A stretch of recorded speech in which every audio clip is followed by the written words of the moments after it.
하나님의 말씀은 신약 성경 누가복음 8장 22절에서 25절까지입니다. 22절부터 말씀을 봅니다. 하루는 제자들과 함께 배에 오르사 그들에게 이르시되 호수 저편으로 건너가자 하시매 이에 떠나 행선할 때 예수께서 잠이 드셨더니 마침 광풍이 호수로 내리침에 배에 물이 가득하게 되어 위태한지라 제자들이 나와 깨워 이르되 주여 주여 우리가 죽겠나이다 한데 예수께서 잠을 깨사 바람과 물결을 꾸짖으시니 이에 그쳐 잔잔하여지더라. 25절은 같이 읽습니다. 제자들에게 이르시되 너희 믿음이 어디 있느냐 하시니 그들이 두려워하고 놀랍게 여겨 서로 말하되 그가 누구이기에 바람과 물을 명하며 순종하는가 하더라. 아멘. 한 주간 잘 지내셨습니까? 날씨가 약간 찬바람이 또 돌기도 한 것 같아요. 그래서 이런 날이 조석으로 기온차가 이제 심하기 때문에 감기 걸리고 하기 딱 좋습니다. 저도 몸이 약간 사실은 좀 안 좋아요. 하도 새까맣게 생겨갖고 아픈지도 모르지. 근데 여러분 건강하게 잘 지내시고 부디 환절기가 또 될 수도 있는 시간이니까 여러분 잘 적응하시고 모든 매사에 하나님의 은혜와 돌보심이 여러분 또 가정, 자녀, 생업 또 모든 꿈 위에 충만하게 되길 주의 이름으로 축복합니다. 서로 함께 인사합시다. 시작. 사랑합니다. 축복합니다. 네. 지금 여행을 마치고 돌아오신 분도 있고 아직 돌아오시지 않은 분들도 있고 어쨌든 하나님께서 어디에 계시든지 함께 하시고 도와주시길 바랍니다. 오늘 말씀의 요지를 함께 한 목소리로 읽어볼까요? 주님, 우리가 죽게 된 것을 돌보지 않으십니까? 너희 믿음이 어디 있느냐? 아멘. 교회 다니다 보면은 믿음 있는 사람 이런 얘기들을 하잖아요. 어때요? 여러분들이 볼 때 누가 믿음이 좋은 것 같아요? 하면 옆 사람에게 할 얘기 없어? 믿음이 좋다라고 하는 걸 단편적으로 하기가 참 어려운 부분이 있습니다. 근데 사실 믿음이라고 하는 것도 눈에 보이지 않는 그 뿌리가 있거든요. 우리가 이 식물들이 자라는 거 볼 때 눈에 보이는 것은 사실은 뿌리에 의해서 다 좌우되는 거거든요. 뿌리가 힘들면요, 다 눈에 보이는 거 다 힘들거든요. 잎사귀 마르지, 가지도 마르고 꺾이지, 때로는 나무 본체가 잘려져 나가기도 하지. 근데도 뿌리가 있으면 신비하고 놀랍게도 이게 싹을 틔웁니다. 이 뿌리가 가지고 있는 생명이죠. 그러니까 신앙생활할 때 믿음이 좋다라고 하면은 사실은 믿음의 뿌리를 잘 내린 사람들이 믿음이 좋습니다. 살다가 문제없이 살 수 있나? 그러고 싶지만 실제로 그렇게 안 되잖아요. 우리가 예측하지 못한 일이 뻥 터지기도 하고요. 어느 정도 예측은 했는데 우리가 감당이 안 되는 그런 일들이 있거든요. 우리가 매일 먹는 음식인데 내일도 먹는다고 확실히 장담할 수 있습니까? 늘 마시는 물인데 늘 마실 수 있을까요? 어느 날 우리 앞에 우리의 일상들이 확 뒤엎어지는 일들이 생기더라고요. 사람들은 그때가 힘들 때죠. 근데 그때가 사실은 물이 없어서 갈급함과도 같은 시기라고 볼 수 있죠. 보이지 않는 땅 속의 뿌리가 쭉 뻗어서 사실은 물줄기를 찾아서 뻗어가거든요. 그게 살라고 그러는 거거든요. 시편 42편 1절에 보니까 하나님이여 사슴이 시냇물을 찾기에 갈급한 같이 내 영혼이 주를 찾기에 갈급합니다. 하나님에 대한 목마름이죠. 이 사슴과 같은 동물들이 먹을 게 없어서 죽기도 하지만요, 진짜 극심한 가뭄이 오면 물을 못 마셔서 죽습니다. 사슴의 목은 마치 셀로판지와 같이 생겨서 이게 물이 수분이 들어가서 적셔주지 않으면 이렇게 딱 달라붙는다는 거예요. 그래서 죽는 겁니다. 여러분, 하나님이 우리를 당신에 대해서 갈급한 사람이 되기를 원하세요. 야, 너희는 나만 의존해야 돼, 그렇게 만들려고 그러는 게 아니고 하나님을 의존하지 않고는 버텨내고 살아낼 수 없는 세월 인생이기 때문에 그런 거죠. 그래서 하나님이 갈급한 사람들, 사모하는 사람한테 은혜를 주시고요, 은혜를 받은 사람이 또 사모를 하게 됩니다. 예수님이 항상 우리에게 뭔가를 물어보실 때는, 야, 너 성적이 어떻냐, 가진 게 얼만큼이냐, 공부를 얼만큼 했냐, 경험은 얼만큼 했냐, 이런 것이 아니고 주님이 성경 전체를 통틀어서 가만히 보면은 항상 관심을 가진 건 믿음이었어요. 여기 누가복음 8장 25절에도 제자들한테 하는 말이거든요. 너희 믿음이 어디 있느냐라고 말합니다. 배 타고 가는데 갈릴리 호수가 막 뒤집어지기 시작했어요. 바람이 얼마나 센지 곧 배가 전복될 것 같고 물이 막 그냥 배 안으로 막 쳐 들어오는 거예요. 예수님 깨웠죠. 깨어나신 예수님이 성난 바람과 물결을 꾸짖으셨다. 그리고 잔잔해졌다. 그런데 성난 바람과 물결을 꾸짖으신 예수님이 제자들 보고도 꾸짖는 겁니다. Where is your faith? 믿음이 어딨냐고. 믿음이 어딨냐고. 믿음이 있냐 없냐. 그 얘기를 물어보시는 겁니다. 야야야, 걱정하지 마. 그런 게 아니고 이 얘기를 우리 인생의 광풍이 불 때에 그 현상과 현실에 포커스를 맞추는 것이 아니고 믿음 얘기를 하시는 겁니다. 여러분, 은혜라는 말 들어봤잖아요. 은혜, 그런 거 받아봤어요? 응? 아, 이게 은혜구나, 그런 거 느껴보셨냐 이 말이죠. 근데 그 은혜라는 게 말이죠, 우리가 느껴야, 은혜를 받아야 우리 속에서 믿음이라는 게 생기고 자라게 됩니다. 우리 각성한다는 말을 하잖아요. 깨달음이거든요. 늘 고만고만하게 생각하던 그것에 틀이 깨져버리는 거예요. 다르게 생각하는 뷰 포인트가 생기는 거예요. 깨달음이 오는 거죠. 하나님의 말씀이 내 생각, 내 고정관념, 나의 철학, 나의 행동, 나의 라이프 스타일, 이런 것과 충돌이 되면서 내가 가지고 있었던 게 다 맞는 건 아니네 하면서 거기에 대한 변화를 바꾸게 됨을 말씀이 역사하는 거죠. 그게 은혜 받는 거거든요. 믿음의 크기나 분량은 사람마다 다르죠. 교회에서 직분이 있다, 또 오래 예수를 믿었다, 그래서 다 믿음이 크고 좋다, 그렇게 단순하게 말할 수는 없습니다. 성경에 보니까 믿기만 하면 하나님의 영광을 볼 것이다 그랬잖아요. 그러면 반대로 안 믿으면 하나님의 역사도 없고 하나님의 영광도 못 본다, 그런 거거든요. 하나님이 기뻐하시는 게 믿음이라고 성경은 반복적으로 꾸준히 얘기합니다. 믿음은 하나님을 기쁘시게 하는 것이기도 하지만 사실은 성도의 능력, 힘이기도 해요. 이사야 30장 15절 보면 주 여호와 이스라엘의 거룩하신 이가 이같이 말씀하시되 너희가 돌이켜 조용히 있어야 구원을 얻을 것이요 잠잠하고 신뢰하여야 힘을 얻을 것이거늘 너희가 원하지 아니하고. 우리의 영혼 구원에서부터 우리의 살아가는 인생에서 하나님이 우리를 도우시고 건져내시는 구원은 항상 필요합니다.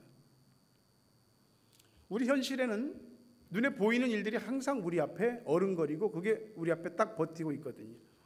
그게 물질이건 자녀건 인간관계건 직업이든 사업이든 문제가 너무 많고요. 그 문제들이 우리 마음과 육신과 삶과 때로는 믿음까지 딱 누르는 겁니다. 그게 바로 구원받아야 될 이유가 있는 거죠.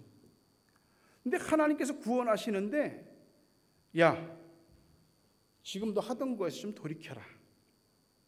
계속 말하지 말고 좀 조용히 해라. 나만 신뢰하고 좀 잠잠해라. 그러면 구원 받을 것이고 힘을 다시 얻게 될 것이다. 근데 너희가 원하지 아니하고, 뭐 그런 건 원하지 않는 겁니다. 하나님이니 믿음이니 뭐 은혜니 이런 건 원하지 않는 거예요. 그 이사야 30장 뒷부분으로 가서 보면 믿음에 관해서는 말 타고 도망간다고. 이 말은 내가 알아서 내 인생 내가 풀어나가고 내가 살아가겠다는 얘기거든요. 예수를 믿으면 우리 인생에 풍랑이 있나? 없나? 있죠. 예수를 믿어도. 제자들도 풍랑을 만났습니다. 풍랑 앞에 혼비백산했고 죽게 생겼다고 소리를 지르기 시작합니다. 그러면 우리가 그와 같은 상황이 됐다 그러면 우리는 어떻게 했습니까? 우리 주님 보고 정말로 큰 믿음 주님이 하실 거야 그러겠습니까? 아니요. 우리도 똑같이 소리 지를 겁니다. 죽게 생겼다고.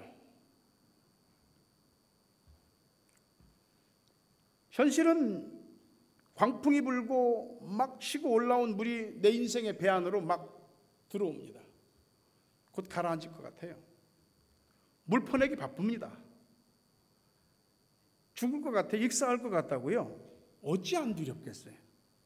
응? 근데 우리가 지금도 교회에 와서 앉아있지만 예수를 믿잖아요. 예수님을 생각해야 합니다. 세상의 모든 나무는 그 뿌리가 땅에 있습니다. 그러나 믿음이라고 하는 나무만은 그 뿌리가 하늘에 하나님께 있습니다. 당장에 오늘 집에 가서 뭐 하나 뽑아갖고 뿌리를 하늘로 쳐들어 보세요.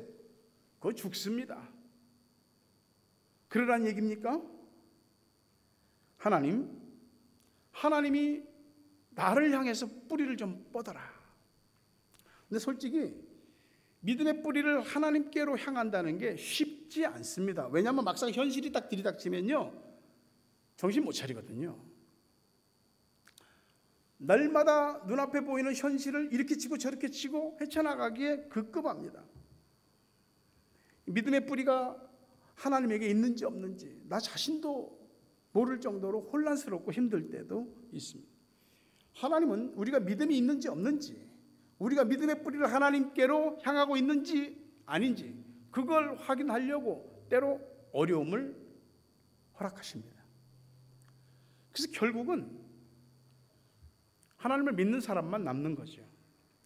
우리가 살면서 기뻐하고 행복하고 즐거워하고 평안하고 그런 건 사실 다 뭐든지 안정되고 좋을 때만 가능한 거거든요. 만약 내 인생에 현실 속에 물이 막 쳐들어오고 불안하고 다급한 상황이 되면 평안 같은 건 없습니다. 누구를 생각할 틈이 없습니다. 누구를 이해하고 돕고 나누고 손잡아주고 그런 거 없습니다. 예배 드리기도 힘듭니다. 기도도 못하게 됩니다. 말씀은 안 들립니다. 그게 솔직히 우리 현실이거든요. 요한복음 14장 27절에 보니까 평안을 너희에게 주노니 곧 나의 평안을 너희에게 주노라. 내가 너희에게 주는 것은 세상이 주는 것과 같지 아니하리라. 너희는 마음에 근심하지도 말고 두려워하지도 말라. 갈릴리 호수에 광풍이 불고 제자들은 난리가 났습니다. 거기 평안함이 어디 있습니까? 여러분, 평안이 없으면 불안이 그 자리를 다 차지해버리는 겁니다. 뭐 여러분도 다 자기의 캐릭터가 있고 다 성격이나 성질이 있겠지만 저도 성격이 이게 아니다 싶으면은 그냥 탁 접어버립니다. 그냥 일어서 버리죠. 근데 목회는 그게 아니더라고요. 코로나가 발생하기 직전에서부터 또 코로나 발생과 또 코로나 이후 지금까지 많은 목사님들이 자리 이동이 있었는데 무슨 심정, 무슨 생각으로 자리를 툴툴 털었을까? 제가 한 사람의 믿는 사람으로서 또 목사로서 하나님을 찾고 매달리고 부르짖음이 지금처럼 절실하고 간절한 때가 있었을까? 하나님 앞에 그렇게 부르짖은 것에 대한 응답이 이렇게 오랜 기간 이루어지지 않은 적이 있었던가 싶을 정도입니다. 기다리지요. 하지만 두렵지요. 그런 중에도 엎드릴 때는, 부르짖을 때는 하나님밖에 없는 겁니다. 비록 응답은 더디고 현실의 창끝은 턱 밑까지 찌르고 들어올지라도 하나님 앞에 매달리고 부르짖은 기도는 하나님이 헛되게 하시지 않을 것이라는 믿음입니다. 그 믿음이 내 마음을 채우니까 평안이 오는데 세상이 줄 수 없는 평안이죠. 대책이 있어서가 아니고 주님께서 주시는 그 평안이 마음의 근심과 두려움을 밀어내더라고요. 거센 풍랑이 일어나고 배에 물이 차고 죽을 것 같은데 여기 호수로 건너서 저쪽으로 가자고 한 사람이 누구예요? 예수님. 무슨 일이 생기면은 야 이거 누가 지금 이렇게 하자고 그랬어? 누가 여기로 가자고 그랬어? 책임 소재를 따지지 않게 되겠습니까? 근데 호수 누가복음 8장 22절에 보니까 하루는 제자들과 함께 배에 오르사 그들에게 이르시되 호수 저편으로 건너가자. 예수님이 말씀하셨어요. 예수님이 말씀하셨는데 풍랑만 났어. 왜 예수님이 하라고 그랬는데 왜 이런 일이 생기지? 이게 우리의 참 어려운 딜레마입니다.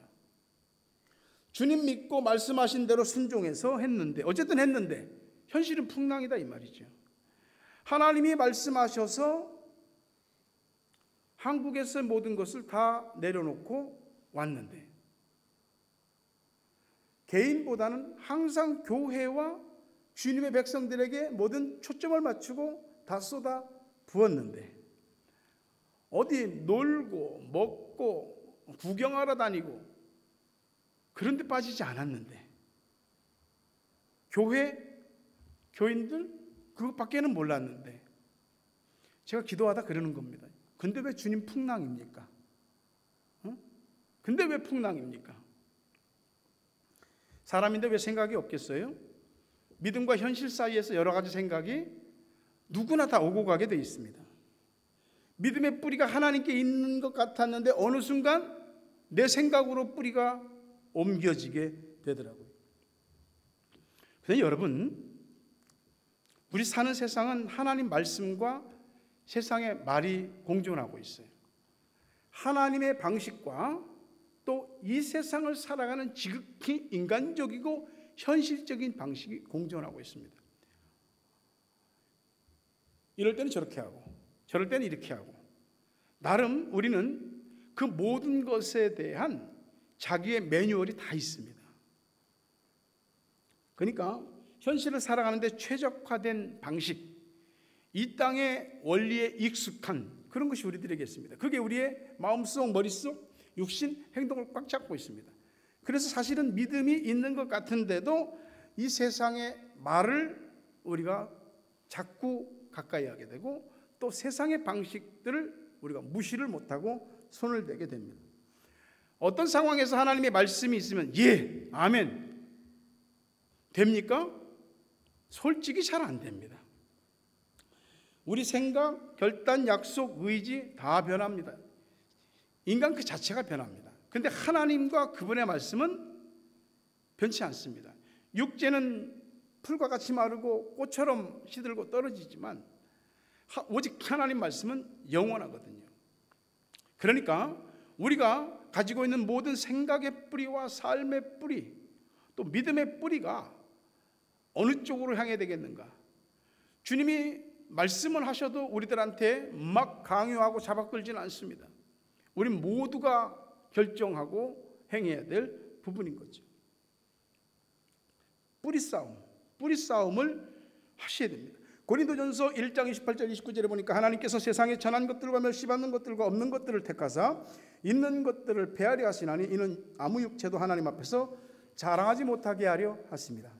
세상은 학벌 좋은 사람, 돈이든 뭐든 많이 가진 사람, 힘있고 능력 있는 사람이 능력자고 강한 사람입니다. 그런 사람들이 뭔가를 하거든요.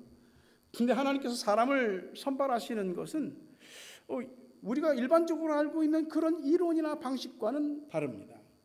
천한 것, 멸시받는 것, 없는 것들을 뽑으십니다. 그런 사람들이 뭐 있어요? 없어요. 하나님밖에 없는 겁니다. 뭐 내세울 게 있어야지. 하나님께서 그런 사람들을 통해서 하나님 없이 강하고 하나님 없이 손에 움켜쥐고 하나님 없이 높아진 모든 사람들을 부끄럽게 하시고 낮추십니다. 우리가 하나님 앞에 어떤 사람이냐 하는 것에 따라서 나라고 한 사람은 완전히 다른 사람으로 쓰임받을 수 있습니다. 내 생각을 끄집어내고 하나님의 생각으로 바꾸는 이 뿌리 바꾸는 작업을 저도 여러분도 계속해야 합니다. 그래야 하나님 생각과 내 생각이 같아지거든요. 하나님은 일반 일상 속에서도 우리에게 역사하지만 미러클, 기적을 베풀어 주십니다.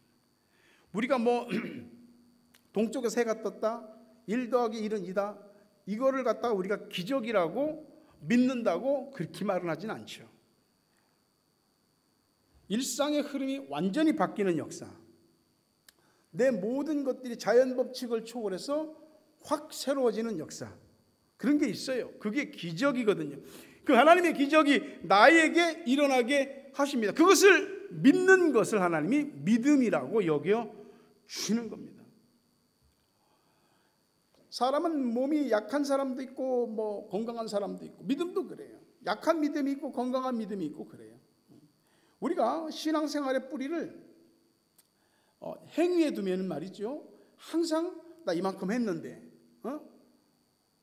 이만큼 했으니까 조금 뭐 보상을 좀 해줘야 되는 거 아니야? 이런 마음이 항상 있게 됩니다. 그 보상 심리가 다 잘못됐다고 할 수는 없습니다. 하나님이 주십니다. 근데 그게 다는 아니죠. 사람들이 내가 이만큼 했는데 라고 하지만 솔직히 얘기해서 하나님은 이만큼 한 것보다 더 많이 그동안 주셨어요. 우리가 잘 보면 말이죠, 하나님 은혜 아닌 것이 없어요. 다 하나님 은혜예요. 우리 교회 오고 뭐 봉사하고 신앙생활하는 건 우리가 하나님의 축복을 받는 씨앗을 심는 것일 뿐이지 다 하나님의 은혜로 우리가 된 것이. 근데 모든 것이 하나님의 은혜라는 것을 고백하는 게 쉽지 않아요. 겉으로든 속으로든 자기를 나타내려고 하거나 공치사하려고 하는 마음이 있거든요. 그 보상 심리 때문에 우리가 스스로 시험에 들고 뒤로 처지는 경우들이 많습니다. 우리는요, 피조물이에요. 창조주가 아니에요. 우린 전능한 자들이 아니에요. 우리는 유한한 한계가 있는 존재예요. 그러니까 살다 보면 반드시 누군가로부터 어디로부터 도움이 필요한 거죠. 하나님께 도움을 구하지 않으면 하나님 아닌 것에게 도움을 구하게 돼 있습니다. 누가복음 8장 24절에 제자들이 나와 깨어 이르되 주여 주여 우리가 죽겠나이다.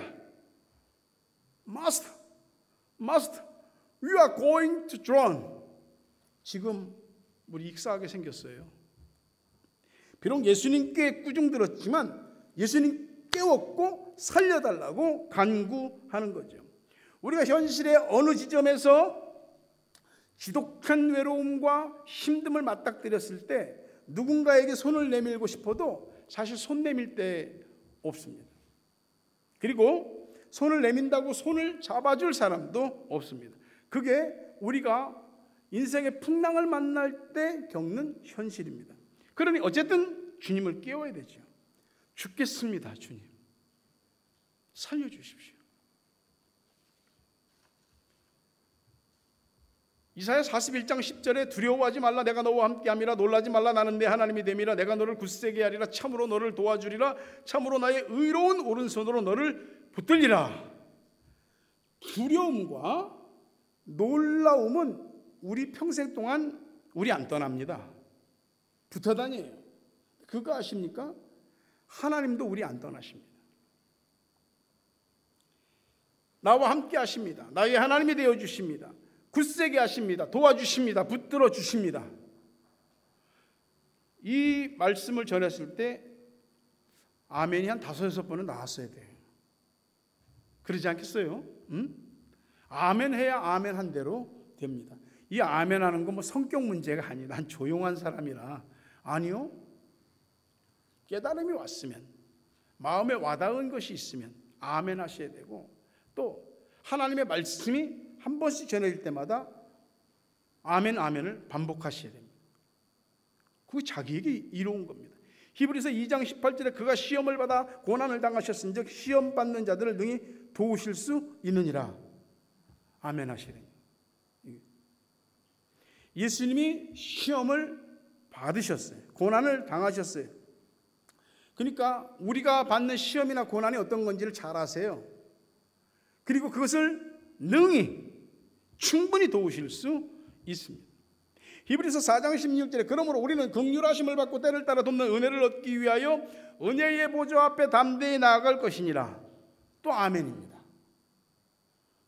우리가 우리 자녀들에게 좋은 거 있으면 싫어 그래도 자꾸 먹이려고 그러고 먹어야 된다고 말하잖아요. 제가 여러분에게 아멘을 말하는 건 바로 그와 같은 것입니다. 주님이 나를 긍휼히 여기시라고 누가 나를 갖다 불쌍히 여기는 게 창피해. 아니요, 은혜입니다. 때를 따라 돕는 은혜를 받는 것이죠. 은혜 받으려면 은혜의 보좌 앞으로 나오라. 이제 예배 휴지 기간이 끝나고 다시 평상시에 예배가 시작될 텐데 글쎄요, 여러분들이 어떻게 예배 참석하시겠습니까? 우리가 뭔가 우리의 삶에서 보다 더 나아지기 위해서는 한 번 더 힘을 쓰고 한 번 더 애를 쓰지 않습니까? 예배를 드리는 것도 그와 같은 것이죠. 기도를 하는 것도 그와 같습니다. 만약에 여러분들에게 주님의 교회에 와서 기도하는 것이 꼭 필요하다면 오셔야 됩니다. 그것이 여러분의 내일을 바꾸게 될 겁니다. 시편 146편 3절 5절 보니까 귀인들을 의지하지 말며 도울 힘이 없는 인생도 의지하지 말지니 그 호흡이 끊어지면 흙으로 돌아가서 그날에 그 생각이 소멸하리로다. 야곱의 하나님을 자기 도움으로 삼으며 여호와 자기 하나님에게 자기 소망을 두는 자는 복이 있도다. 살다 보면 사람 의지가 됩니다. 주님이 그 자체를 나쁘다고 하진 않으시죠. 하지만 어떤 순간이 되면 의지했던 사람들이 아무것도 아닌 사람이 됩니다. 하나님만이 나의 도움이십니다. 그 하나님을 나의 도움으로 삼는 자는 복이 있는 사람입니다. 하나님만이 나의 소망입니다. 하나님을 나의 소망으로 삼는 사람이 복 있는 사람입니다. 선하심과 인자하심이 영원하신 그분, 하나님은 사람처럼 왔다 갔다 이랬다 저랬다 하지 않으시거든요. 다 안 되는 것 같고 힘든 것 같고 불행한 것 같고 손해보는 것 같고 억울한 것 같고 너무 힘든 것 같지만 계속해서 하나님의 뜻대로 믿음으로 나아가려고 뿌리를 내리다 보면 하나님이 승리하게, 마침내 단단하게, 그리고 위로 쭉 뻗게 역사하십니다. 저는 그것을 믿는데 여러분은 어떠십니까? 시편 55편 22절에 보니까 네 짐을 여호와께 맡기라. 그가 너를 붙드시고 의인의 요동함을 영원히 허락하지 아니하시리로다. 무거운 짐이 우리를 짓누르거든요. 어떤 물이 막 들어옵니다. 사람들이 나를 거절하고 외면하고. 근데 주님께서 역사하시면 우리가 물을 퍼내는 수준이 아니라 그 바람과 물결을 잔잔하게 하시는 줄로 믿습니다. 내 짐을 하나님께 맡기면 하나님이 짐을 져주시고 하나님이 일으키시고 높이십니다.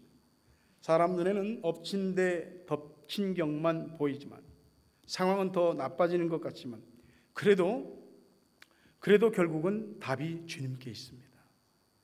제자들이 주무시는 예수님을 깨웠습니다.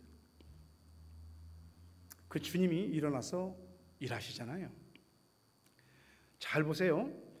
말씀을 이제 맺으려고 하는데요. 제자들이 처음에는 그 거센 바람과 파도 물결에 놀랬거든요. 근데 이제는 예수님이 그 모든 걸 다 정리해 버리셨어. 그리고 나니까 이제는 아니 저분이 어떤 분이길래 저런 능력을 행하시나, 주님을 보고 두렵고 놀람을 가지게 되는 겁니다. 저도 그렇고 여러분도 그렇고 상황에 대한 두려움과 놀라움보다 주님이 얼마나 대단한 일을 하시는 분인지를 보고 경험하고 그분을 두려워할 줄 알고 그분에 대해서 놀라워할 줄 아는 믿음이 되시길 바랍니다. 오늘 여러분 곁에 주님이 계세요. 그분을 깨우세요. 도와달라고 요청하세요. 말씀하세요. 어떻게 살아도 풍랑은 있어요. 물이 들어옵니다. 중요한 건 주님이 우리와 함께 계십니다. 그분이 일어나서 말씀하시면, 작업하시면 우리가 할 수 없는 풍랑과 물결이 잔잔하게 되는 줄 믿습니다. 부디 믿음의 뿌리를 하늘에 하나님께 그리고 말씀을 향하여 뻗어나가고, 그렇게 여러분의 모든 삶에 하나님이 살려주시는 독특하고 특별한 은혜와 축복을 받게 되길 주의 이름으로 축원합니다. 함께 하나님 앞에 기도하겠습니다. 합심해서 기도하십시다. 하나님, 바람이 너무 붑니다. 물결이 성난 상태로 집어삼킬 것 같이 자꾸 치고 들어옵니다. 두렵습니다.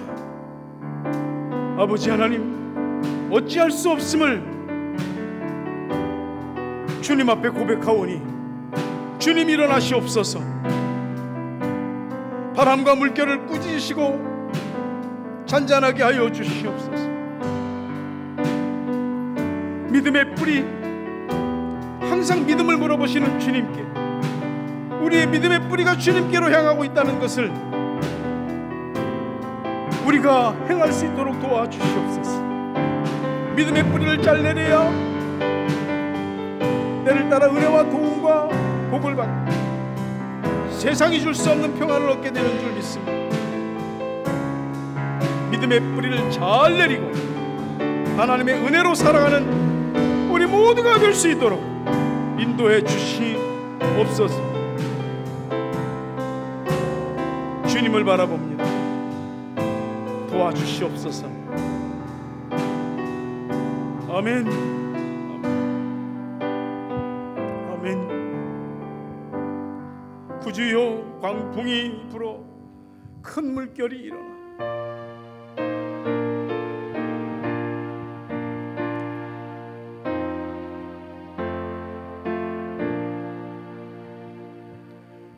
주여, 광풍이 불어 큰 물결이 일어나 온 하늘 어둠 맞사여 예할 곳을 모르니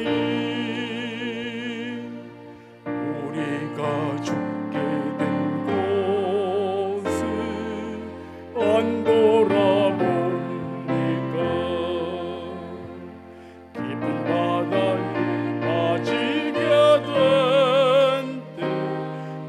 모세려 하니까 큰 바람과 물결아 잔잔해 잔잔해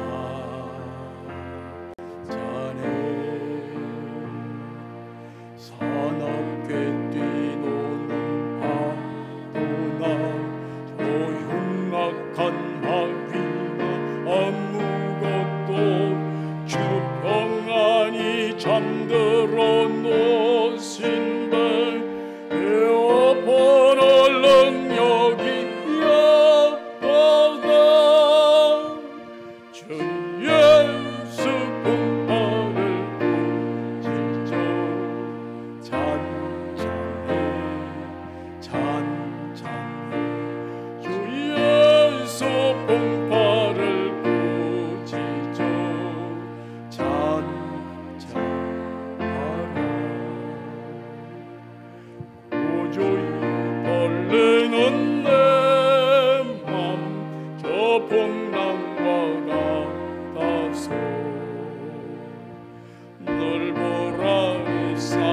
서서히 날 붙들어 주소서. 세상의 풍파가 나를 삼키려 합니다. 진즉게 날 돌아보사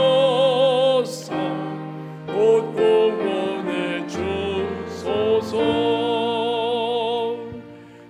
바람과 물결아 잔잔해 잔잔해 주님. 사납게 기도는 하구나. 저 흉악한 마귀나 아무것도 주 편안히 잠들어 놓으신데 내 아파날 능력이 없도다. 주 예수 봉파를 꾸짖어 주님 예수 봉파를 꾸짖어